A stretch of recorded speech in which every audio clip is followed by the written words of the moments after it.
저희 학생 하나가 해외로 나갔는데 그 학생이 이렇게 표현하더라고요. 왜 항공 정비를 하고 싶냐고 했더니 이 공항은 꿈이 모이는 곳이래요. 근데 그 비행기가 꿈을 전달하는 역할을 하기 때문에 자기는 항공 정비사가 좋아서 해외로 나간다고 이렇게 표현하더라고요. 저는 계속해서 사실 공항에서만 살았어요. 김포공항 주변에서. 공항은 설레임이 있고 기다림이 있어서 참 좋은 것 같아요. 저 오랜만에 세안대학교 오니까 그 설렘이 약간 찾아와서 되게 좋았어요. 왜냐하면 저도 여러분들처럼 20대 때 항공정비사가 꿈이었어요. 전 꿈을 이루었죠. 여기는 저보다 더 훌륭하신 교수님도 많지만 그래서 저는 그 얘기를 여러분과 좀 같이 한번 나누고 싶어요. 혹시 오늘 저는 반대적인 얘기를 할 거예요. 죄송합니다. 코로나가 터졌기 때문에 국내만 쳐다보기에는 좀 위험합니다. 옛날 같지가 않죠. 그래서 저는 늘 반대로 얘기합니다. 해외로 나가라. 더 넓은 세계로 나가라. 이렇게 외치고 다녀요. 그 중에 한 명이 접니다. 사실 저는 20대 때 평범하게 공군기술병을 꿈꿨는데 헌병특기를 받고 말았어요. 그래서 다시 한번 도전해서 부사관 때 여기 보이는 블랙호크라는 탑승 정비사로 있었습니다. 제가 평생 저는 정비사를 살면서 현장에서 일하는 라인 정비, 중정비, 비행 전후 검사, 주기 검사 이렇게 사는 게 저는 한국 정비사인 줄 알았어요, 솔직하게. 근데 제가 군대에서 정비를 하고 있는데 저를 저를 변화시킨 딱 한 사람이 만나게 돼버린 거예요. 그 사람이 누구였냐면 바로 이 비행기죠. 이 블랙호크. 이것을 만든 제작회사가 어디죠? 미국의 대통령 전용기로 알려진 스콜스키사의 테크랩 기술 고문 한국인이 저희 부대에 찾아온 거예요. 완전히 정말 그때 그 감정이라는 거는 이게 뭐지? 가방을 맨 정비사? 넥타이를 맨 정비사? 정비사는 이런 거였는데 저게 뭐지? 그때부터 제 인생이 확 바뀌어버렸어요. 그때부터 소위 영어 공부를 하기 시작했어요. 자재실 뒤에서. 그리고 나서 미국에 대한 꿈을 꿨어요. 그 제작사가 있는 미국에 가서 그냥 취업 한번 해보자. 그래서 돈 3,500만 원을 공군 부사관한테 모으고 아주 정말 놀라운 도전을 하게 됐습니다. 저는 인천공항이 없던 시절입니다. 1997년 제 나이 26에 미국에 가서 항공정비사 바로 이 자격증을 땄습니다. 그리고 나서 저도 몰랐어요. 제가 미국에서 최초의 항공정비사인지도 몰랐고 제가 이런 MR업체에서 근무한지도 몰랐던 시절이었어요. 자, 제가 이제 4가지를 얘기할 거예요. 여러분이 4년제고 엔지니어과 하기 때문에 제가 영어로 이렇게 목차를 써왔어요. 첫 번째는 자격증에 대해서 얘기하고 FA가 뭔지를 어떤 조직인지를 설명할 거고 두 번째는 바로 리페어 스테이션 FA 145 국내 정비업체 말고 미국에서 인정해주는 인가받은 국내 정비업체가 국내에 몇 개나 있는지 제가 말씀드릴 거고 또 외항사 외국 국적기가 우리나라에 몇 대나 들어오는지 그리고 어떤 일을 하는지에 대해서 설명할 거예요. 그리고 나서 FA를 딴 분들이 왜 외항사에 들어가는지 그 다음에 해외 취업에 대해서 제가 설명을 하겠습니다. 그리고 마지막에는 제가 마지막 강의를 제일 좋아합니다. 1% 글로벌 항공정비사. 저는 직업이 컨설팅하는 직업이에요. 매일 학생들이 찾아와요. 그래서 1%가 되신 분들의 제 개인적인 것들 뭐가 다른 건지 한번 좀 설명할 수 있는 시간을 갖도록 하겠습니다. 자, FAAMP라는 자격증이 있어요. 그죠? 여러분들이 자격증 있으신 분 소원 한번 들어봐도 되겠습니까? 아직 한 명도 없나요? 한 명도 없어요? 자, 미국에서는 FA 자격증을 따면 회전익과 고정익을 다 할 수 있어요. 근데 여러분은 아마 고정익만 하는 걸로 알고 있어요. 그죠? 그리고 6개월 실무 경력을 쌓으면 회전익으로 바꿀 수가 있어요.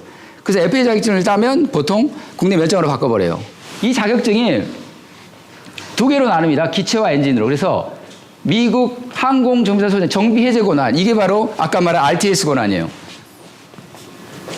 정비사라 그러지만 모두가 현장에 가면 스탬프 권한을 딱 찍는 정비사가 있을 것 같아요. 그걸 확인 정비사라고 합니다. 다 거기까지 못 가시는 분도 많아요. 어시스턴트 메커닉으로 끝나신 분도 많고 보조 정비사로 끝나신 분도 많아요. 근데 RTS 이 정비 해제 권한을 누구한테 주냐? 바로 엔남바, 국적기, 미국 비행기는 반드시 FAA 자격증 소유자한테 그 권한을 줘요.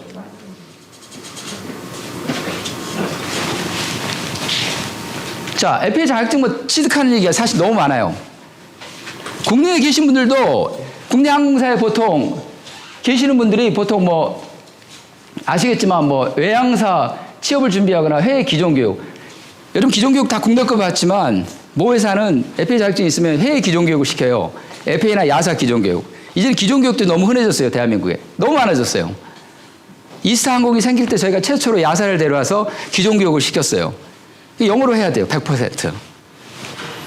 뭐 자격증 수당도 국내 저보다 너무 훌륭하신 우리 대기업 교수님도 계신데 제가 함부로 말하기 좀 두렵지만 요즘 상담을 해보면 누구는 30만 원 받고 누구는 35만 원 받고 이렇게 얘기하고 어떤 회사는 20만 원 받고 25만 원 매달 여러분 수당을 지급하게 돼 있어요.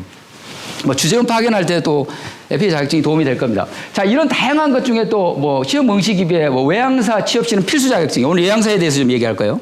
외항사는 무조건적으로 FAA 자격증 따야 돼요. 그 다음에 해외 취업 필수 자격증. 미국은 필수예요. 싱가포르는 기능사만 있으면 돼요. 연봉 1억이라는 말을 들어보신 적 있어요?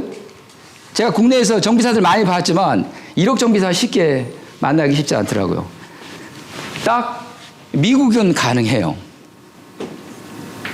FAA.gov에 가면 FAA 미국 연방항공청 사이트에 가면 항공정비사 평균 급여가 정확하게 나와 있어요. 모두가 다 볼 수 있도록. 그죠? 보통 38,000, 뭐 4,000에서 4,500, 뭐 66,000, 7,000만 원. 그리고 나서 마지막에 10만 3천, 1억 원을 할 수 있는 게 딱 미국이에요. 경력이 쌓여야 되겠죠? 당연히. 물론 지역마다 좀 다릅니다. 52개 주마다. 자, 미국에는 지금 이 단어가 되게 발음이 어려워요. 쇼테이지라고 한국말 하죠. 부족 사태. 거기에 아주 심각한 부족 상태예요. MRO 인력이 없어요. 코로나 때 우리나라도 마찬가지입니다. 항공정비학교의 25%가 문을 닫았고 평균 30%의 항공정비를 배우는 사람들이 모이집을 못했어요. 우리나라가 제가 알기로는 37개 3,100명 정도가 항공정비를 배우려는 학생들이 있다고 해요. 근데 미국은 184개입니다. 2만 명이 항공정비사 자격증을 취득해요. 그런데도 쇼테이지예요. 인근 부분은 텍사스마다 다 달라요. 상당히 높죠? 이렇게 좀 검은 부분이 인력 부족 사태를 가장 많이 알리는, 저는 텍사스에서 오래 살았습니다. 미국에서 제일 큰 도시죠. LA, 애리조나 이런 도시에서 부족 사태라는 이런 글들을 앞으로 많이 만나게 될 겁니다. 이 FAA가 사실 1956년에 저희들도 시험을 보러 가면 미국 관광을 많이 하더라고요. 학생들이. 그랜드 캐니언에서 사고가 나요. 그래서 이렇게 128명이 이제 죽었죠. 다들. 한 명도. 안타까운 일인데 그때 바로 58년도에 바로 본부가 만들어지고 74년도에 그 에이전시, 본부에서 어드미니스트레이션으로 바꾸게 됩니다. 질병관리본부가 코로나 때 질병관리청이 되듯이 상당히 많이 격상이 됐어요. 우리나라는 참고로 지방항공청이죠. 서울지방항공청, 부산지방항공청, 또 어디입니까? 제주가 보통 71년도에 청이 만들어졌다고 합니다. 상당히 앞서가죠. FAA가 야사보다 좀 빠릅니다.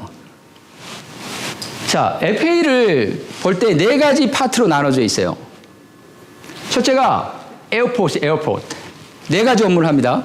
그죠? 에어포트는 뭐예요? 공항, 운영, 관리, 개발에 대한 업무를 하죠. 그래서 미국에서는 4년제 대학에서는 공항 관리론을 배워요. 공항 경영론을 배우고 좀 더 나가서 항공사 경영론을 배우게 돼 있어요. 근데 우리나라는 항공대에서 석사과정에서 그 과정이 있더라고요. 그 에어포트에 관련된 모든 것들이 또 있고, 우리나라는 공항을 누가 관리하죠? 어디 갑니까? 우리나라는? 한국공항공사에서 해요. 우리나라 14개 공항을 관리 감독해요. 그 다음에 인천공항공사, 인국공이라고 하죠. 청년들이 제일 취업하고 싶은 1위가 지금 보니까 인국공이 돼요. 인천국제공항공사라고. 이 공항에 대한 관리하는 부분을 나눠주고, 에어 트래픽, 그 ATO죠. 그죠? 이거는 국가 연공 시스템에 대한 거. 국가와 국가의 연공에 관련된 업무를 담당하고, 세 번째가 에비에이션 세프티예요. 바로 이 조직이 바로 여러분들을 관리 감독을 해요. 항공기 정비, 인스펙션, 안전까지. 그리고 마지막에 커머셜 스페이스. 이 조직이 미국 내 들어오는 모든 비행기에 대한 보안에 대한 업무를 담당합니다. 그래서 FAA가 우리나라에 누가 비슷하냐고 하면, 업무가 비슷하냐고 얘기하면 국토부의 항공정책실이라고 얘기해요. 아까 말씀드렸지만 우리나라에 김포공항, 저는 김포공항에서 왔어요. 김포공항, 인천공항, 그 다음에 양양공항, 이런 공항은 남부 이남 쪽은 어디가 하죠? 서울지방항공청에서 여러분들을 관리합니다. 저도 AMO라고 혹시 아시나요? 정비업을 했어요. 김포공항 내에서 한 5년을 했으면 4업체 정도를 제가 운항정비 서비스업을 담당하는 정비업체를 제가 대표지만 또 정비본부장 위치에서 AMO 인증을 받고, 이런 단어 다 알아들으시죠? 정비조직 인증, 국토부에서 인가받은 인증을 갖고 정비를 했어요. 누구의 언더 컨트롤을 받죠? 누구의 관리 감독을 받죠? 서울지방항공청. 그죠? 자, 남부지방은 어디예요? 부산이나 사천은 다 어디죠? 부지항이라 그래요. 부산지방항공청. 그리고 전 세계에서 가장 바쁜 노선이 있어요. 전 세계에서 1위가 어디예요? 김포하고 제주예요. 제주는 별도로 제주 지방항공청. 이 세 개가 우리나라에 있고, 미국은 어떨까요? 미국은 52개 주에 그런 가망 당국이 1개에서 3개가 있어요. 여러분이 텍사스에서 자격증을 타면 텍사스에 있는 가망 당국에 신고를 해야 되고, 1년 점검을 하려면 여러분 가망 당국이 와서 텍사스에 있는 가망 당국에서 여러분을 또 체크해요. 되게 중요한 겁니다, 이게. 근데 제가 왜 이거를 설명을 했냐면, 그거를 FAA 피즈토라 그래. Flight Standard District Office라 그래서 지역에 있는 가망 당국에 이렇게 많아요. 근데 IFO 조직이 있어요, IFO. International Field Office라고 해서 바로 미국 위의 나라 애들. 국적기, US N넘버가 미국 위에 다른 나라로 갔을 때 우리나라에 들어와요. 그게 외항사예요. 거기에 대한 부분 우리나라에 들어와요. 그럼 미국에서 인가받은 FAA 145업체, 바로 이 LA, 여기에 있는 IFO 조직이 언더 컨트롤을 해요. 가망 당국에서. 1년마다 그럼 어떤 회사가 있는지 되게 궁금하죠, 우리나라에. 자, 여기 예로 텍사스에 있는 지역은 텍사스, 플로리다, 또 이쪽 어디죠? 뉴욕. 뉴욕은 캐나다 이쪽, 플로리다 쪽은 남미 쪽, 이쪽은 유럽 쪽, 캘리포니아. 자, 우리나라에 어떤 나라가, 우리나라에 몇 군데 회사가 FAA 145 인증을 가지고 있을까요? 자, 우리나라에서 정비조직 인증이 54개랍니다. 정비업체가 54개예요. 여러분은 상상을 못했나요? 그냥 우리나라 국적기 11개? 그런 회사만 아시나요? 실질적으로 여기 아티스에 가시면 54개에 대한 리스트가 나와요. 물론 인증이 달라요. 기체만 할 수 있고 컴포넌트만 할 수 있고 엔진만 할 수 있고 다 달라요. 근데 미국은 4,030개예요. 어마어마하죠. 우리나라